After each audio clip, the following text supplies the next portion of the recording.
अजीज बच्चों, आज मैं आपके सामने दर्जा दहम यानी 10th CBSE बोर्ड जान पहचान का सबक नंबर 4 लेकर आया हूं। सबक नंबर 4 कौल का पास मुंशी प्रेमचंद का लिखा हुआ अफसाना है। मुंशी प्रेमचंद 1880 ईस्वी में बनारस के करीब एक गांव लम्ही में पैदा हुए। उनका असली नाम धनपत राय था। उनकी इब्तदाई तालीम गांव के मदरसे में हुई। हाँ, उस जमाने में पूरे मुल्क की जबान उर्दू थी। उर्दू मीडियम से तमाम स्कूल, मदारिस, मकातिब, कॉलेज, यूनिवर्सिटी में तालीम हुआ करती थी। सभी लोग उर्दू जबान पढ़ा करते थे। नाम से जाहिर है मुंशी प्रेमचंद जो एक गैर मुस्लिम थे। उन्होंने भी मदरसे में तालीम हासिल की। मैट्रिक पास करने के बाद 1899 ईस्वी में बनारस के करीब चुनारगढ़ के एक मिशन स्कूल में असिस्टेंट मास्टर की हैसियत से वो मुलाजिम हो गए। 1905 ईस्वी में कानपुर के जिला स्कूल में उस्ताद की हैसियत से उनका तकर्रुर हुआ। प्रेमचंद को लिखने का शौक बचपन ही से था। उन्होंने जिंदगी के दुख दर्द को करीब से देखा और उसे महसूस भी किया। यही वजह है कि जिंदगी के मसाइल उनकी तहरीरों का मौजू बन गए। यानी आम लोगों की जिंदगी पर वो अफसाना लिखने लगे। उनकी जबान बहुत सादा और सलीस यानी आसान थी। उनके बेशतर नॉवेल, ज्यादातर नॉवेल और ज्यादातर अफसाने देहाती जिंदगी से ही ताल्लुक रखते हैं, क्योंकि देहात के रहने वालों को बहुत सारे मसाइल का सामना करना पड़ता है, तकालीफ का सामना करना पड़ता है। उनके मसाइल को, उनकी तकालीफ को उन्होंने अपने अफसाने और अपने नॉवेल का मौजू बनाया। प्रेमचंद ने तकरीबन 1 दर्जन नॉवेल और 300 से ज्यादा अफसाने लिखे हैं। उनका शुमार उर्दू के अहम तरीन नॉवेल निगार और अफसाना निगारों में होता है। निर्मला, बेवा, मैदान अमल, बाजार हुस्न और गौदान ये उनके मशहूर नॉवेल हैं। उन्हीं का ये अफसाना कौल का पास है। कौल के माने वादा, यानी वादे का पास, वादे का ख्याल रखना। वादा एक बहुत ही अहम चीज है। इंसान जब अपने वादे का पक्का होता है, कौल का सच्चा होता है, तो उसके वादे पर, उसके कौल पर लोग यकीन करते हैं। इसीलिए आपके सबक में कौल का पास अफसाना देकर के आपको ये बताने की कोशिश की गई है कि इंसान को हमेशा अपने कौल का पास रखना चाहिए और वादे का पक्का होना चाहिए। कहते हैं कि अकबर बादशाह, मुगलों का एक मशहूर बादशाह गुजरा है, जिसे अकबर महान भी कहा जाता है। उसने लड़ाइयां लड़कर हिंदुस्तान का बहुत सारा हिस्सा फतह कर लिया था। एक राजपूताना रह गया था। अकबर ने चाहा कि उसे भी फतह कर ले, उसे भी जीत ले और अपनी ममलिकत में शामिल कर ले और वहां भी सल्तनत करे, बादशाहत करे। ये इरादा करके राजपूताना पर अकबर ने फौज कशी की, हमला किया। राजपूत अपना मुल्क बचाने के लिए लड़े तो बड़ी बहादुरी से, मगर आखिरकार उनके पांव उखड़ गए, यानी शिकस्त खा गए।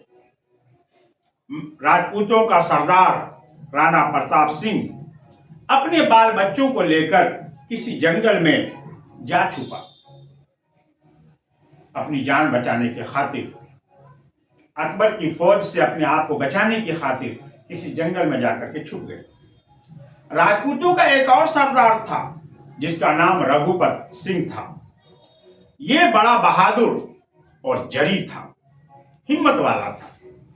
इसने कुछ लोग अपनी फौज में दाखिल कर लिए थे और उनको साथ लेकर ये लड़ा करता था, छापा मार लड़ाइयां लड़ा करता था, घात लगा करके मुगलों की फौज पर हमला किया करता था। इसने बहादुरी में ऐसा नाम पैदा कर लिया था कि बड़े बड़े मुगल इसका नाम सुनकर घबरा जाते थे। अकबर के सिपाहियों ने बड़ी कोशिश की कि किसी तरह उसको पकड़ लें, मगर वो एक जगह कब रहता था जो उसे पकड़ सकते। कभी इस जंगल में, कभी उस जंगल में, कभी पहाड़ के दर्रे में, तो कभी नदी के किनारे में। एक जगह आदमी ठिकाना बना करके रहे तभी तो पकड़ा जा सकता है, लेकिन ये तो मुस्तकिल जगह बदलता रहता था। रघुपत सिंह की एक बीवी थी और एक इकलौता बेटा था। जब वो अपने दुश्मनों से लड़ने को घर से निकला तो उसका बेटा बहुत बीमार था, लेकिन वतन की मोहब्बत ने न तो अपने बीमार बच्चे का ख्याल किया, वतन की मोहब्बत में अपने वतन को बचाने की खातिर न तो अपने बीमार बच्चे का ख्याल किया, न बीवी का ख्याल किया, और मुगलों से लड़ने को घर से निकल खड़ा हुआ। हाँ, कभी कभी चोरी छुपे से किसी को घर भेज देता था और बीवी बच्चे की खबर मंगवा लिया करता था। रघुपत सिंह को पकड़ने को अकबर बादशाह ने बहुत सी फौज भेजी, मगर वो किसी के हाथ न आया। फिर बादशाह ने उसके घर पर पहरा बिठा दिया। अकबर का यह ख्याल था कि किसी दिन रघुपत सिंह अपने बाल बच्चों से मिलने को घर तो जरूर आएगा, बस उसी दिन सिपाही उसको पकड़ लेंगे। इधर किसी ने रघुपत सिंह को खबर कर दी कि तेरा बेटा घड़ी दो घड़ी का मेहमान है, यानी इतनी तेज तबीयत उसकी खराब है, इतनी सख्त बीमार है, इतना सख्त बीमार है कि वो बस चंद पल का मेहमान है, चलकर जरा अपने बेटे को देख लो। ये सुनकर रघुपत सिंह बहुत घबराया, और कैसे नहीं घबराता, एक बेटा था, इकलौता बेटा था, और वो बेटा उसे दावे मफारकत देने को तैयार है।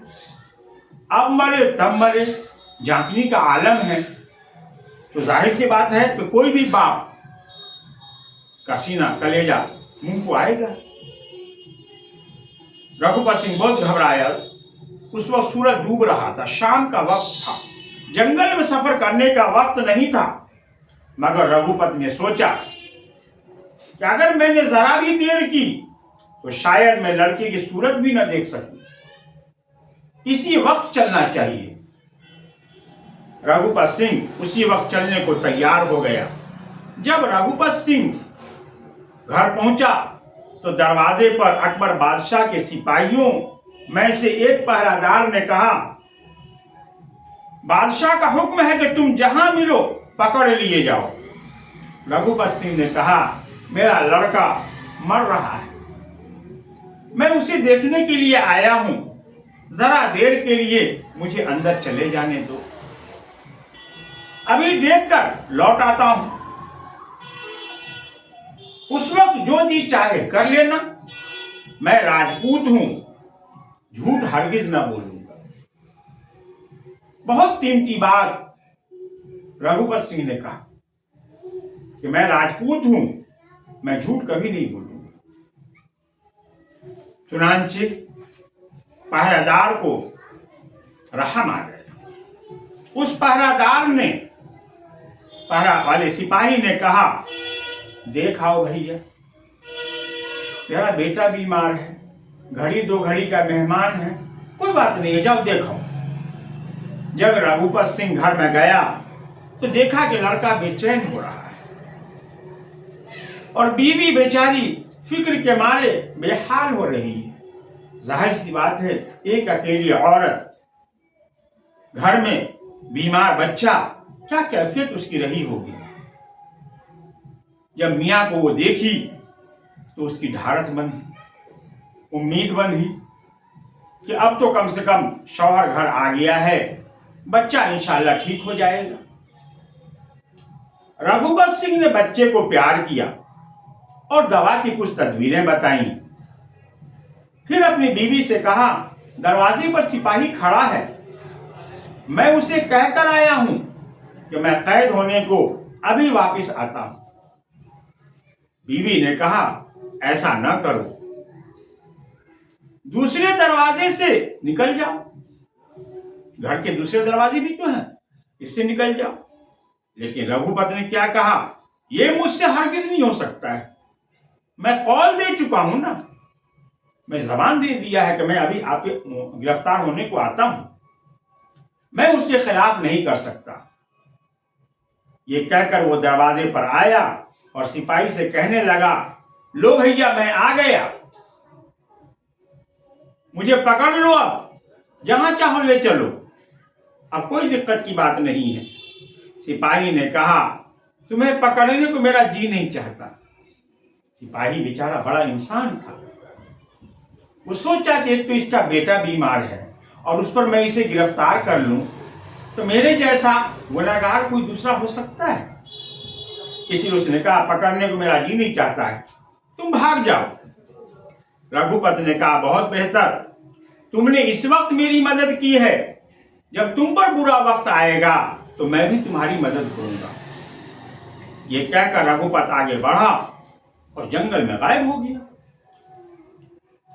इस बात को थोड़ी देर हुई थी कि मुगलों का एक अफसर कुछ आदमियों को साथ लेकर आ पहुंचा। पहरे वाले से कहा, हमने सुना है रघुपत इधर आया है। पहरा वाला भी बेचारा बड़ा भले मानुस था, कहने लगा, उसने सच सच बता दिया कि रघुपत सिंह अपने बीमार बेटे को देखने के लिए आया था और मैंने उसे जाने की इजाजत दे दी। यह सुनकर अफसर गजबनाक हो गया और पहरेदार को कैद कर लिया और खड़ी खोटी उसे सुनाने लगा, तो तुम इतने सालों से अकबर का दाना खाते हो, उसका दिया तनख्वाह पाते हो, किस काम के लिए? इसी मुजरिम को पकड़ने के लिए तुमको यहां मुकर्रर किया गया था और तुमने उसे जाने दे दिया। यह कहकर उसे गिरफ्तार कर लिया। रघुपत सिंह को भी सिपाही के कैद होने की खबर मिल गई। उस वक्त भी मुआसलाती जराए बहुत तेज था, इधर वो गिरफ्तार होता है पहरेदार, उधर रघुपत को खबर मिलती है। वो उसी वक्त वापिस आया क्योंकि उसने कॉल दे दिया था कि अगर तुम्हारे ऊपर भी कोई वक्त आएगा तो मैं तुम्हारा साथ दूंगा। खबर मिली, फौरन वापिस आया और आकर मुगल अफसर के पास खड़ा हो गया और कहने लगा कि मैं ही रघुपत हूं, मैं वापिस आ गया हूं, मुझे पकड़ लो और इस बेगुनाह कैदी को छोड़ दो। ये बेचारा पहरेदार, ये तो भले मानुस इंसान था, इंसान का दुख इंसान सुनता है तो उसे रहम आ जाता है, इसको भी रहम आ गया, इसने मुझे छोड़ दिया, लेकिन तुम्हें मेरा पकड़ना मकसूद था इसलिए मैं वापिस आ गया, मुझे पकड़ लो और इस बेचारे को छोड़ दो। अफसर ने रघुपत को भी पकड़ लिया और कैद खाने में डाल दिया, लेकिन सिपाही को भी नहीं छोड़ा उसने। अफसर ने दोनों के कत्ल करने का हुक्म दे दिया। दूसरे दिन सिपाही रघुपत और पहरेदार को मैदान में लाए कि इन दोनों को कत्ल कर दिया जाए। दोनों के हाथ पैर बंधे हुए थे। मुगल अफसर ने जल्लाद से कहा कि दोनों की गर्दनें उड़ा दो, इसलिए कि जहां एक जानिब रघुपत अकबर बादशाह का बागी है, वहीं दूसरी जानिब ये पहरेदार जिसने अकबर बादशाह का दिया हुआ तनख्वाह पाया लेकिन उसके खिलाफ इसने काम किया है, इसलिए दोनों की गर्दनें उड़ा दो। जल्लाद ने तलवार उठाई ही थी कि घोड़ों की टापों की आवाज सुनाई दी। लोगों ने देखा तो अकबर बादशाह अपने अफसरों के साथ चला आ रहा है। सबने झुककर अकबर बादशाह को सलाम किया। अकबर घोड़े पर से उतर पड़ा और कहने लगा, रघुपत की गिरफ्तारी का पूरा हाल मुझको मालूम हो चुका है। फिर पहरेदार से कहा, हर भले आदमी का दिल दूसरों का दुख देखकर पिघल जाता है, यही तो इंसानियत है। मुझे मालूम है कि इस राजपूत की तकलीफ देखकर तुम्हारा दिल भर आया था और तुमने उसे छोड़ दिया था, इसलिए तुमने इसको छोड़ दिया था। इसमें तुम्हारा कोई कसूर नहीं है, क्योंकि ये अल्लाह ने इंसान के दिल में फितरतन डाला है। एक इंसान जब दूसरे इंसान की तकलीफ को देखता है तो उसका दिल भर आता है, और अगर कुछ है भी तो मैंने उस कसूर को माफ कर दिया। मुझे ऐसे ही सिपाही चाहिए जो अपने बादशाह से ज्यादा खुदा से डरता हो। ये सुनते ही पहरादार खुशी से फूला न समाया। जाहिर सी बात है, एक छोटा सा अदना दर्जे का सिपाही और अकबर जैसा महान शख्स जो इतनी बड़ी सल्तनत का मालिक है, उसके मुंह से सिपाही जब अपनी तारीफ सुना तो खुशी से फूले न समाए। फिर अकबर ने रघुपत की तरफ देखकर कहा, मुझे पहले ये मालूम न था कि बहादुर राजपूत बात के इतने धनी होते हैं। हाँ, मैं ये नहीं समझता था, मुझे ये बात मालूम नहीं थी कि राजपूत अपने कौल के इतने पक्के होते हैं। तुम्हारी बहादुरी और इफा वादा से मैं बहुत खुश हुआ। बहादुरी तो ये कि कई सालों तक मुगल फौज को नाको चने चबवाए, और इफाए वादा ये कि तुमने जैसे ही वादा किया वैसे ही आकर के फिर अपने क्या कहते हैं पहरेदार के सामने हाजिर होकर अपने आप को अरेस्ट करने की इजाजत दे दी। फिर उस पहरेदार को कॉल दिया और फिर दोबारा उसके कॉल पर तुम हाजिर हुए। तो तुम्हारा इफाए वादा यानी वादा को पूरा करने से मैं बहुत खुश हुआ। मैंने तुमको भी छोड़ा है नहीं, यानी पहरेदार को भी छोड़ा और रघुपत तुम्हें भी मैंने छोड़ दिया, आजाद कर दिया। रघुपत सिंह इस एहसान से है नहीं घुटनों के बल जमीन पर झुक गया और कहा, आप जिस रघुपत को इतनी मुश्किल से भी जीत न सके, आज अपनी दरियादिली दिखाकर आपने उसे जीत लिया। हाँ, कई साल से आप मेरे पीछे अपनी फौजों को लगाए हुए थे, लेकिन वो फौज आपकी मुझे गिरफ्तार नहीं कर सकती। लेकिन आज ये रघुपत जिसके साथ आपने दरियादिली दिखाई है, यानी आपने इतने बड़े मुजरिम को माफ कर दिया जिसने आपके फौजियों का बहुत नुकसान पहुंचाया, आपने उसे माफ कर दिया, ये दरियादिली है। आप बहादुरों की वक़्त कराना जानते हैं, बहादुरों की इज्जत करना जानते हैं।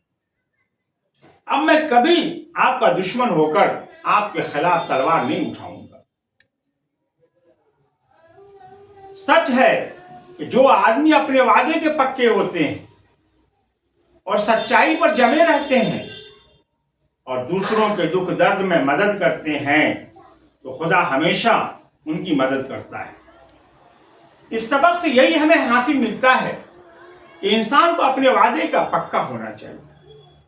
जो लोग वादे के सच्चे होते हैं उन्हें जिंदगी में इज्जत और कामयाबी हासिल होती है। तो आज का सबक यहीं पर मैं खत्म करता हूं। इंशाअल्लाह फिर इसका सवाल जवाब लेकर हासिल होगा।